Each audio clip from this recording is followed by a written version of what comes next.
French Open coming up here, Joe. When we take a look at the Kalshi marketplace here, we cover everything. Look, hey, you got basketball, we got you. You got hockey, we got you. You want the NFL draft? Absolutely, we got you covered. And even into tennis here. The men's French Open winner here listed on Kalshi, the favorite by a wide margin now, Joe. Yannick Sinner, 58% currently here is the contract price, followed by Carlos Alcaraz at 13%. And he's been taking a nosedive lately. Why? Because he might not play. You got to be in it to win it, Joe. And if he's not in it, is it just going to be Sinner running away where you look at that price point at 58 cents going like, sign me up now? Well, it does certainly open it up, doesn't it, a little bit here, Donnie? I mean, don't forget, these two went, what an epic final that was a year ago. Remember, that was just back and forth, back and forth. It was absolutely amazing. And now without Alcarez available, then yeah, Sinner is going to be a huge favorite. And then the question is, who's going to step up to go up against him? I don't think it's going to matter in Grand Slams.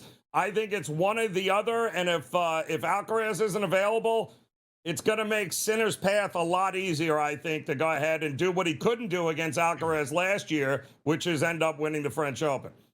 Now, Joe, we're a month away, and we know sometimes we get these updates, and maybe they're over-exaggerated. So we always like to say right now, like, well, yeah, just take Yannick Sinner is going to win this easy. But, Joe, the reverse of that would be, how about Carlos Alcaraz, a yes price at only 19 cents, which means a $100 investment pays back $5.27, Joe. Let's just say Alcaraz goes, yeah, I had a good recovery. I feel good. I'm going to head into it and give it a go, where now all of a sudden that contract, without him even playing, but saying he's going to play, Joe, not going to be 19 cents as a contract, and that's the way that you can play it off. So I know looking at it from a Sinner perspective makes the most sense, but it's not as if we're starting tomorrow and he's like, yeah, I tore my ACL. Of course, I'm not going to be playing. Let's see if he plays, but also keep an eye on that contract price if he does at least announce that he's playing. So Carlos Alcaraz, a Grand Slam to win this year, similar to the way we talk about the PGA Tour, Joe. Will Scottie Scheffler win a championship Grand Slam this year?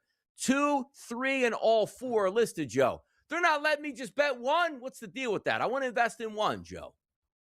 Well, it was funny when he held a press conference and was talking about, what are you going to do? He's a 2-time champion at the French Open, right? So the comment he made was, I have a very long career ahead of me, many more years to come. So, maybe it all depends on what this wrist thing and how long it goes. I think that's the big unknown, Donnie. The easy answer is, well, listen, if he's able to play in them, he's going to win them, right? But he's not going to be in the French. He's only got a couple of more to go. Then if he's not available for the next one, well, then he'd have to come back after a wrist injury. I don't know. I might be looking at the no markets more than anything else. Yes. Yeah, to win 2 or more, the no contract, Joe, is 34 cents here, which pays back $295. You miss one, you got 3 left, and who knows if you're healthy, and also Sinners out there that might be able to steal some of those from you here. The no contract, not a bad option when you're taking a look at the predictive markets here. Let's flip it over to the women's side of things at Roland-Garros. Who's going to win that? Ariana Sabalenka, 26%. Iga Swiatek, 22%. And Elena Rybakina, 12% here, Joe. How about that? Yep, you gotta love it. This also very much wide open here, I think, on the women's side. And last year's also, I mean, both the men and women's final last year was actually pretty crazy here. But yeah, I think those numbers, Donnie, more than anything else, will likely be. There's a lot of variance coming that way. Like you said, we got a month to go, and I think even on the women's side, I think the favorites could be any one of those top 3 by the time they hit the courts. Also, taking a look at some of those American tennis players on the women's side that have made some pretty good runs here, but you want to see if they can win the championship. And on the predictive markets, they don't have to win it, just have to keep advancing. Coco Gauff currently trading at 9 cents right now to be the winner, but also Jessica Pegula, the daughter of the owners of the Buffalo Bills. She's made some strides in some tournaments lately. She's currently trading at 3 cents, which means if she wins it, Joe, a $100 investment pays back $3,334. But also, just got to keep advancing, and that price point will get a little bit better. Yannick Sinner, Grand Slam win this year. 1, 2, or 3, Joe. As we know, maybe not playing up against the stiffest competition there in Carlos Alcaraz. How many do you think we get? It's 84% chance, by the way, to win at least 1. 45%, Joe, to win 2. 19% to win 3 or more Grand Slams this year. Well, I think his odds just got a little bit better here, Donnie, Yes. with Alcaraz not being at the French. Which, by the way, the French is the only Grand Slam he has not won. So this would give him the career Grand Slam if he's able to get it.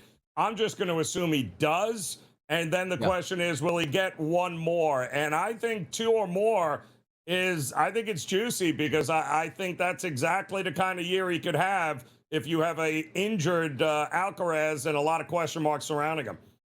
Yeah, mid to late May is when Roland-Garros is going to take place, the French Open. ATP #1 ranked player on the tour as of June 30th. You can also invest in that. Sinner's trading at a 91% clip. By the Yep. way, he's #1 right now. So if Alcaraz doesn't play, he's probably still going to be #1 if he wins or loses that Yep. tournament here. Something to keep an eye on. But that'll do it for today's Prediction Markets Edge on a Tuesday. We'll see you back on a Wednesday. Enjoy the rest of your day.